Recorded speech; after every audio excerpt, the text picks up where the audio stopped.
Hey guys, Jared here with the Shooting Institute, here with Mike Reebals today, bring you this episode of Simplify the Chaos.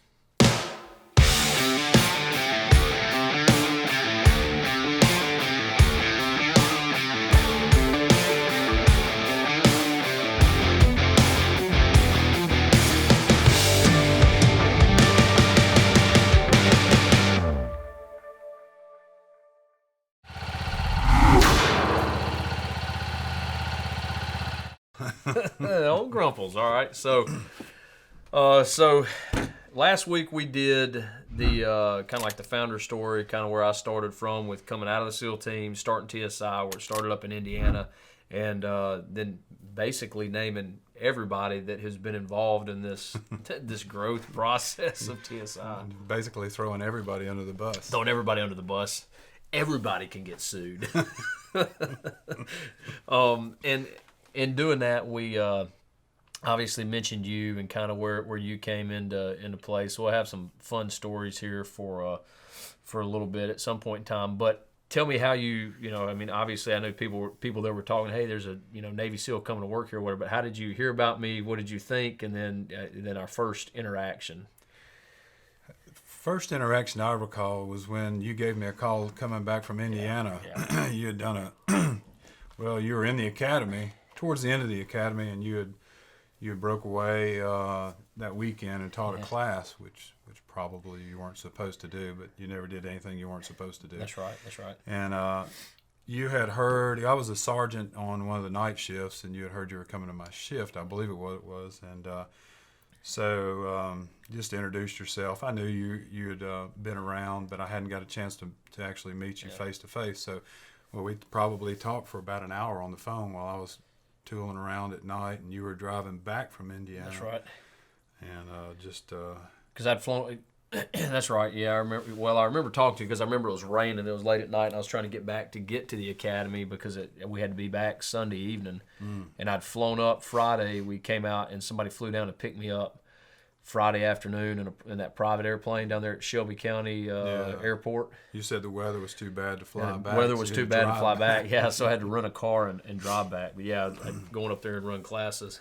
Well, basically, you had told me about all the people who had introduced themselves to you and had just tried to become your buddies at the sheriff's office. At the sheriff's office. Yeah, the sheriff's office. So I tried to steer you in the right direction on who to who to trust and who not to trust. Who not to trust.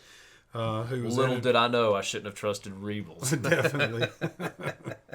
Yeah, and vice versa. Who knows? I remember so a good buddy of mine, Jacob Bradley, who I guess you had known through some friends or y'all had done a few things together. He told me about you, and then there was somebody else, and I can't even remember who it was. He said, these are the guys you need to find in Shelby County Sheriff's Office. And he said, Mike Reebals, and I can't even remember who the other person was. Obviously, I didn't develop a relationship with him. You, because you were the sergeant of the shift I went to. But he also told me one time, he said he was talking to somebody, and I thought of Jacob, he just texted me right here. He told me one time, he said somebody was saying something like, yeah, that Mike Reebals, and he started to say something. Jacob said the way it sounded like it was going is it's going to be negative, and Jacob said, hey, I'm just going to go ahead and stop you right there. And the guy said, well, what do you mean? He said, I don't know what you're going to say about the guy, but if it's negative, I don't want to hear it because I like the guy and I don't want to stop liking him. That's what Jacob said, but I busted out laughing because I thought that was that's a good way to approach life, I guess, right? You go through life and you learn that there's certain ways to go about doing things, and I've learned that there is a way of presenting certain things depending on your audience or who you're dealing with. If you're dealing with, and you knew this in the teams, you're dealing with a team or a group of guys, Navy SEALs, and my background is when I took over the SWAT team as the entry team leader, nobody was on the same page. Nobody was doing it. It was like a good old boys club. And I was told by the commander, get rid of that mentality, get rid of that style, create a group of guys that are willing to work hard, take criticism, and get better. And the only way to do that is to cut the fat. So since we've kind of segued into this, and which is fine, what is your I mean, I know the answer to this question, but for people out there listening to hear, what is your thought on that type of individuals? You know, it's to me, it's almost like they want the SWAT emblem, they want the badge, they want the uniform, they want the prestige of being something that is maybe greater than themselves, but they don't want to put in the effort required to maintain that. And I'll give you just a quick, for instance, in the SEAL teams, one thing, guys, you always used to hear, you hear old timers say it, you hear guys, I still hear guys say, earn your trident every day. That's what they say, earn your trident every day. Yeah. So you would go out and you would, just because you had a trident yesterday and you were a SEAL yesterday, don't mean you're one today. You got to go out and earn it every single day. And so tell me what's your thoughts on guys like that, because it sounds like that a lot of that mentality is the mentality of a guy who thinks, hey, I'm here, I made it, and they don't really have to do anything else. Well, you can go all the way back into certain guys getting into law enforcement. You don't know what their background is, but a lot of times you can tell that maybe they were bullied, or they were a coward, or they couldn't do, just felt like, well, if I get that badge, that's my first step, then I can become something that I never was. There's very few guys that don't need that badge to be the person that they are, if that makes sense. No, yeah. And then when they get into law enforcement, they see that the SWAT team is supposed to be a cut above the rest, and so they try to get on a SWAT team. And a lot of teams there are some teams that are really good about who they pick and choose to be on their teams and the process to get on a team. But then again, there's a lot that have become complacent. And again, it becomes a good old boy club where, hey, that's my buddy, let's put him on the team.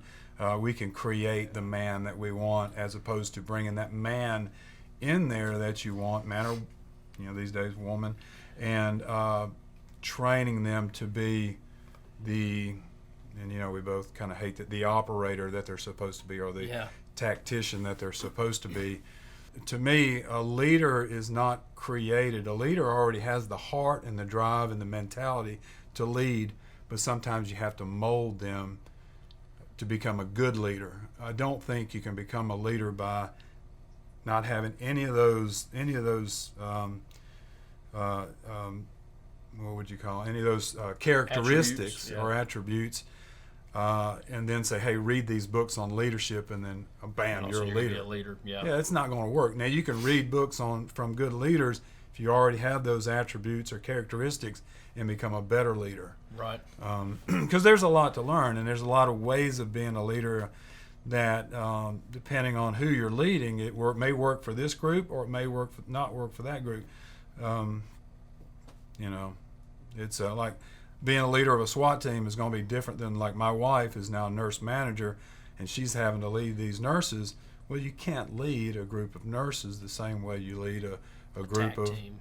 Guys that are on a TAC team or a SEAL team or whatever it may be. And a lot of times you don't find out what the true heart of a warrior is until they're put into a situation. And we ran into that a couple times on the team. And, I can go into that. There was one, I'll try to be real quick. One situation, it ended up being a murder-suicide, but we didn't know the guy committed suicide. We thought there was a guy in this apartment building with an AK-47 waiting on us. And it was a very bad, dangerous apartment complex where there was no way to get in there without being exposed. So we were just going to have to hang it out there, go in and utilize what we had learned to keep ourselves as safe as possible. But we had to go in and arrest this guy. And so I'm in there. I'm in the last point of cover and concealment, the last safe place. And I found I had to look them in the eye and say, hey, look, guys, this is dangerous. I need to know that you're willing to die with me if we go in this place.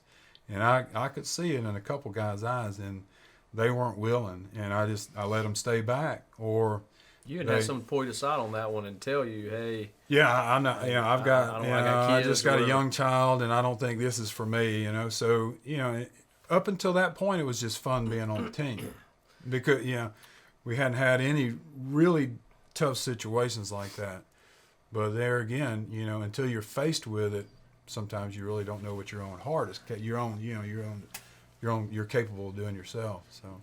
And what are your thoughts? So training obviously helps prepare you for whatever it is that that you run into. What about the selection process? I know for us in BUDS going through SEAL training, the biggest thing is the front end BUDS, basic underwater demolition SEAL, right? The front end, especially first phase, the first 3 weeks, and then the 4th week being Hell Week. You got some NDOC and all that stuff before the first phase of BUDS. That's difficult. But then when you're done with Hell Week, you lose most of your guys. That's when most of your people quit. But then you got second phase. You got, pool competency, right? You got pool comp. You got third phase, which is land warfare. And you got a lot of stuff. And I would say we probably got beat worse. I bet second phase was probably the worst, but third phase was pretty bad too, especially when you go to the island. So the selection process is never ending. They're always beating the crap out of you. But they get the majority of the people out of the pipeline at the front end of the course. Yeah. Now, and I don't know where the pipeline has gone now. I know they have a little more preparation and all that stuff with BUDS prep and all, but when I went through, you went to boot camp. They had a thing at boot camp that you go to, like everybody else gets up at 5, you're getting up at like 3:30 and running over to swim and run and do all that stuff because you're part of the BUDS program or whatever. Well, you go through that. We lost a lot of guys on that end just because they're like, I don't want to wake up early. So they ditched their contract and got another contract to re-rate in the Navy as something else. Then you go to, for us, it was scruff duty, and you're in that selection process, and then they're selecting the highest performers to go to BUDS. And you're, you're running out in the snow, you're having to stand in the snow, they're spraying you with a water hose, you're swimming, you're working out, you're doing all this stuff. Then you go to BUDS, and you're in, your pre-BUDS is kind of an indoc, right? You got indoctrination.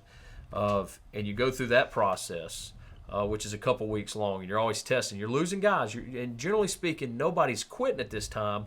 You're just losing guys for not meeting the standard. You're losing those guys who are minimum standard makers, but now they're not meeting the standard. You're losing them. Do you want to stop for a second? It's fine. We can stop for a second. I got to take a piss anyway. That's so. Fine, yeah.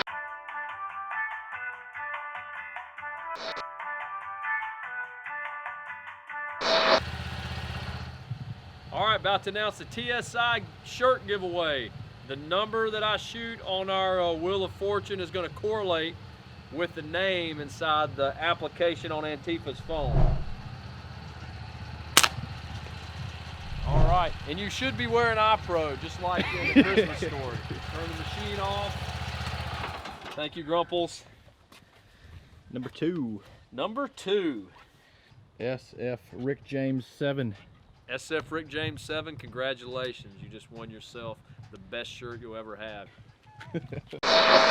So anyway, indoc. So we have indoctrination, right? And so you have it indoc, you got guys going through, but all the way up to first phase, you kind of, and indoc and before that, going up to first phase, you lose guys because of injury and because of physical performance, right? They couldn't meet whatever the standard was, like 10 pull-ups or swim 500 meters in 10 minutes. When do they teach y'all to cuddle, like front to back?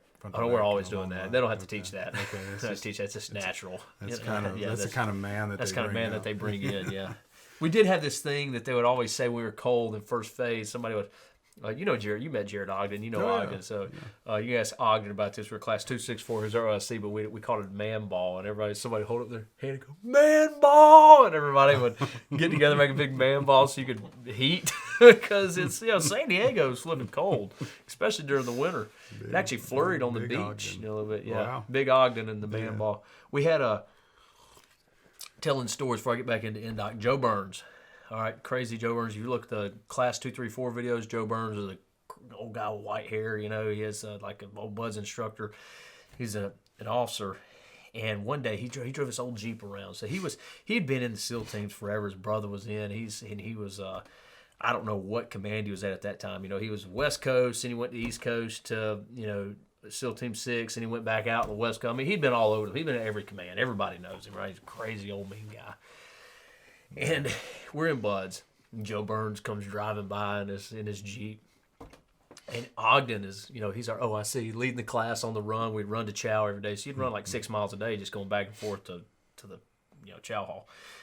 And he says, "Who's the leader of this class? Who's the OIC?" So we have to all kind of stop and run in place. And he calls him, "Get over here." And And I guess Ogden tells him his name and his time or whatever, and all we hear him saying, he's screaming at him. He says, Mr. Ogden, he said, you're going to absolutely kill these guys running them this fast. He said, this is a time where you're not supposed to run as hard as you can. Just get to the chow hall, give them a little bit of break, eat, and then get back. Don't be killing your guys like this. Hoo-yah, Mr. Burns. Get out of here, Mr. Ogden. And Ogden runs over, So we all kind of slow it down and run. The very next day, at the exact same time, we're out there just kind of, we're like, just barely moving, just slow rolling with Ogden. Mr. Ogden! He goes over there, Joe Burns is like, what are you doing? Told him, cussing up and down, saying, you need to pick up the pace. This ain't some walking around Marine Corps training. Something like that. Ogden's like, hoo-yah, Mr. Burns. Now we're just hauling. So anyway, that's the type of stuff, though, that you're dealing with on a regular basis all the time in Buzz. That's what people don't understand. Like, that's the stuff that makes people quit. Like, you've got guys, you're always... It's like living in like kind of what we're going to in this nation, a police state where like Big Brother's always looking at you. Yeah. You're always like wondering, who's looking at me? Who's going to check my knife to see if it's sharp? Who's going to mess with me? Or one instructor pull your knife and bash it on the pavement and put it back in your sheath, and then the next instructor will come behind and say, "Well, this isn't sharp." So I mean, you can't win, right? And so that is where you constantly live at, and you're getting used to that. So they're getting rid of a lot of those people who can't meet the standard, who can't hold to that. They're just constantly messing up. But not a lot of quitters during that time, okay? There's not a lot of quitters, and then first phase hits. And then it's like, you think it's bad until first phase hits, and you're like, holy crap. And then it's just terrible. And Hell Week, and that's where you lose all your people, all the way up to Hell Week. And then Hell Week gets there, and you lose people during Hell Week, and you'll go from, I think our class started at 366, and I don't remember what we started Hell Week with, what we finished with, all that. But by the time everybody that got their bird and graduated, I think it was 32 total, so less than 10% of our started class, which was a huge class at the time. I think we were one of the biggest classes ever to go through. So now I think they've got 400 and 500 person classes, but they still hold to the same percent, right? Still like 10%. Yeah. So I say all that to say, at that front end though, they are cutting the fat, whatever you want to call it. They're getting that guy who can cut it and can be trained. Because when you're doing first phase, you'll learn the old like lead slate, do basically what they used to do in World War II. They would like take measurements of the depth. They drop these little like a plumb line down, the and UDT then guys. Yep, so you're doing the UDT marking stuff. The barriers for ships or landing craft and all that stuff. So you do all that at the end of first phase, but you actually start learning. You start learning stuff, you learn how to take soundings physically and do all that stuff. And actually, they did that at the beginning of the Persian Gulf, I was told. That was the last time that we did that. And they use SEALs to do it. But they do that, and or you learn that, and then you go into second phase. You start learning dive tables and how to dive and all that stuff. And then you go into third phase. You learn land warfare and how. So now at that point, it's kind of a performance level where maybe you get a medical drop or a roll or whatever. But you lose everybody on the front end because they're finding the guys that don't need to be there. And, I go back to what Scripture says, and the psalmist says, you knew me in my mother's womb, you knit me together. It's David talking about God knowing who he was. And I think it's kind of the same thing. If everybody was supposed to be a SEAL, then every man would go out and be a SEAL.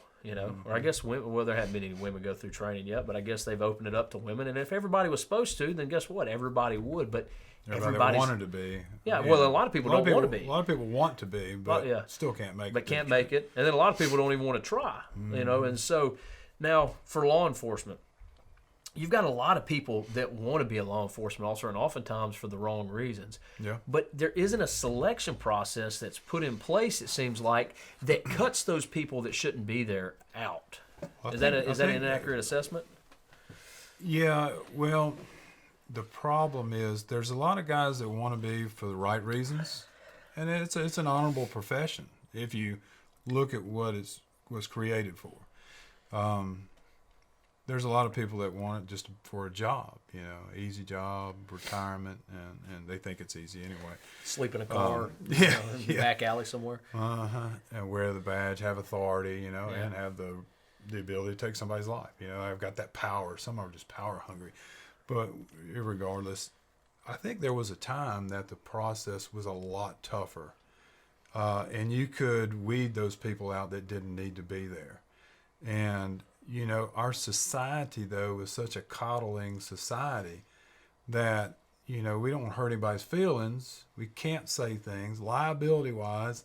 Everybody's suing everybody just because, just because who you follow or who you like or who you vote for. I mean, you can't even, poor guy, that My Pillow guy, he can't even, can't even sell a pillow anymore just because he liked Donald Trump. It's ridiculous. But so nowadays, the department is so worried about the repercussions of running somebody off that didn't need to be there and how they did it, how they went about running this person. It was too tough. They yelled at me. They made me roll around the mud. So I quit, and now I want to sue you because I think you didn't like me because of whatever reason it may be. So that's that concern. And then there's the other side where I went through Birmingham's academy. You got hired by Birmingham. They put you through their academy. They were pretty tough on us. I mean, they yelled and screamed. We did push-ups. We did all this stuff, but they still needed to pass a certain amount of people to get them out on the streets because there were beats that weren't covered. There were, guys that were having to work overtime and extra shifts, and they had a amount of officers that they needed to hire. So they're going to try to help push people through, and sometimes those people didn't need to be pushed through, if that makes sense. Sometimes you just gotta I think that, well, here we go, then we go to the other academies that aren't run by their city or the state, like Montgomery's academy is super tough, like Northeast where I went, right? Northeast Academy, it's kind of it's run through Jacksonville State. So it's the departments send people from every department around the state. They pay to have that person put through the academy, and if that person doesn't make it, I don't think they get paid, right? They make more money by getting this person through. So they're going to try to do everything they can to make this person pass the academy, to get this person to their department. Now, there are standards, the minimum standards of physical fitness and shooting that they can't get past, but there's ways of giving them enough tries to where they can finally make it through. Golly, it's not that hard. So the problem there is what I see, okay, so you did everything you could to get this person through. Okay, the city needed that person on the street. Okay, so they passed minimum standard. Well, they passed, all right, good. Well, we'll train you up once you get out on the road with a good field training officer. Well, that never seems to work out because you can't change who that person really is. To me, it's going to cost that department a whole lot more down the road if you look at the big picture than let's just pick out a number. It costs $5,000 to put them through the academy. What if this guy makes a terrible decision out on the road and it ends up costing that city $1 million? And lawsuits and all that stuff, and complaints, and they're going to pay out as opposed to going to court 99% of the time. So anyway, that person ends up costing that department a lot more money if they would have just on the front end said, hey, look, if this guy doesn't cut it or this person doesn't cut it, cut him loose. We'll find somebody else. And we'll take our losses, that $5,000, you can keep that, whatever the department, how they work out their contract with preparing, putting this guy through the academy. We'd rather take that loss up front than take some big loss because this, down idiot the road or whatever did something stupid. So let's we'll go ahead and start wrapping this up. So, but one funny story they wanting to kind of go over a story maybe that we have, and I think you and I both agree the stand at where was that at? What was that neighborhood? That was What was that place? It was right there off behind that Cobb Valley Fire Station. Now we're going to draw a blank over there. It was right across from where I used to live at one time. What was that place called? Was it they got the good antipasta salad there at that pizza place? Yeah. What is that place called? 41, right there off of Highway 41, right off 41. Shelby County. Man. Ben, do you know what that place called over there off of It's like little townhomes. No, No, it's, it's like the a house it's like of little Mount townhome. Laurel? Mount Laurel. That's Laurel, it. Mount that's it, Laurel. Yeah, Mount Laurel. the stand at Mount Laurel. So we were. So you and I were in the parking lot somewhere Oh, talking. we were inside the Taj Mahal over there. The Shell Yeah, station? that gas station, a real nice one we called the Taj. We were inside the Taj Mahal drinking coffee and talking, What and it time was probably 2 o'clock in the morning. yeah, 2:30. it's just like it's definitely after Early midnight. morning, Yeah, it was early midnight, morning, or maybe a little bit after midnight. Around that time, we got and it was a call in my beat. Well, it wasn't my beat. It was somebody else's beat, but they were on a call. It was, I think, John Carr and somebody else was supporting like a domestic on the other side of town. So there's two of them, and we're standing there just kind of listening to radio, and the call goes out, and it falls on my beat. Well, and it falls to you because you're I was next beat. That's over. right. I was the next beat over. So, and I was like, and it was a guy with a gun. Well, right? a guy had the wife called, said Yeah. her husband loaded a rifle up, stuck it in her face, and pulled the trigger, and But it didn't go off. Did they say that on dispatch, or did she tell you that when you pulled up? No, they told that on dispatch Over the radio, because yeah, 'cause we were going we were full fighting speed. each other We to were get out the trying door. And I had a nice car, and you had Dude, a terrible car. I and had that. passed you. I had that Crown Vic as a top double Oak Mountain. Was at 135, and it wasn't going any faster, and it was fun. I was like, and I went zoom. you go burning by me in that. You were pissed 'cause I what got what there was that? A first. Charger? You had a Charger. Charger, yeah. Oh, dude, heck yeah, I was pissed. I mean, I'm racing you there. We're flying to get there. So the lady was still on the phone. We were getting information from dispatch, and she Yeah, had that's right. run, and he had chased her around the block. Well, that's and then right. Her he had kid was gone- still upstairs. He was upstairs asleep. Yeah, that's right. And he had gone back into the townhome, and she was still outside, like two buildings up, or Yeah. 100 feet up. And I get there first, and I see her on the phone talking to dispatch, and you could tell it was obviously had to be her. And it's middle of the night, she's crying.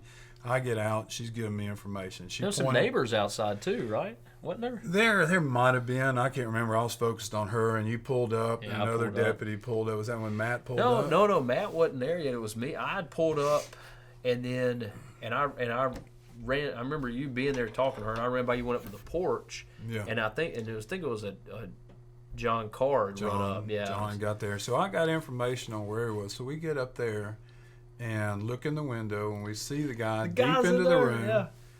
But Yeah. he didn't have the rifle with him at that Oh, time, did he? when I first walked up there, he had a rifle in his hand like Okay. this, and because somebody says, I don't remember who it was, looked at me and said, "Oh, it's a barricaded shooter. We need to call the TAC team." And I remember I looked at him and said, that ain't a barricaded shooter. Son, I am the TAC team.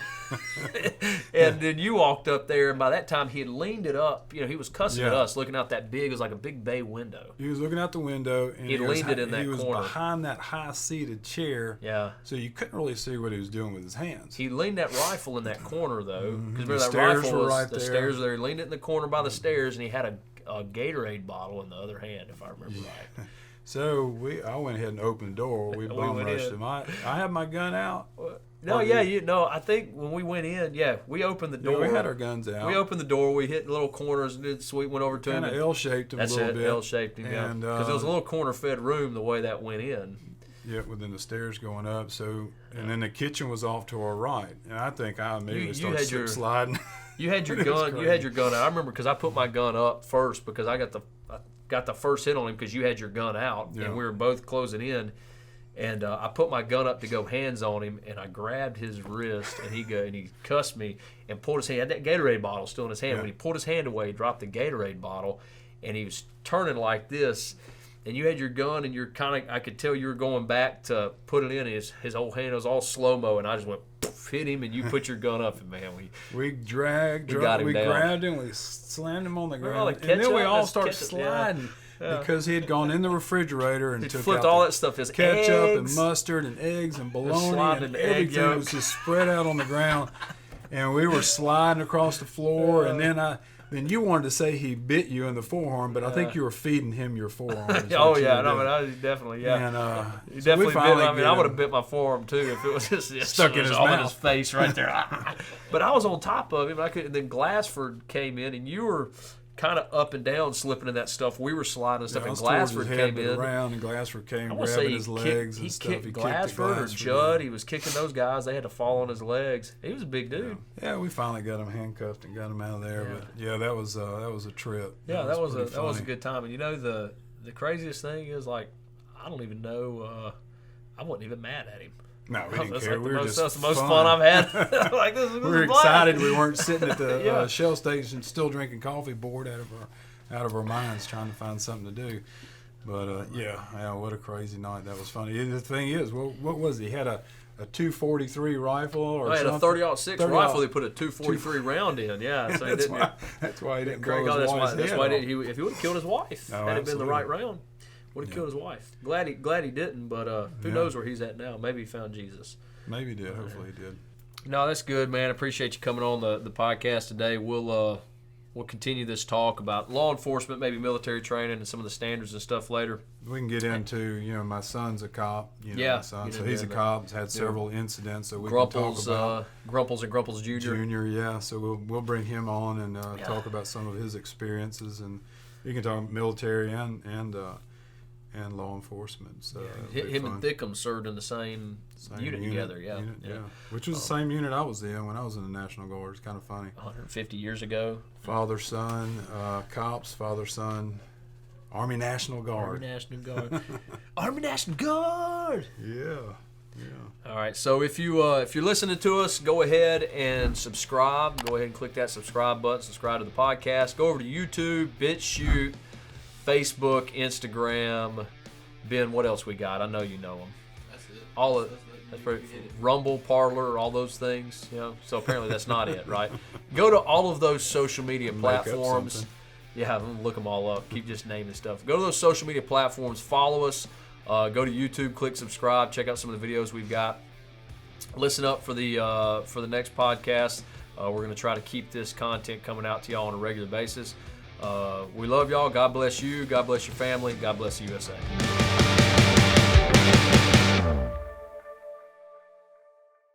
Check out our new website and CRG, right? You can cut that out. He won't cut that out. He'll leave that. Jared wants to be the last one to talk.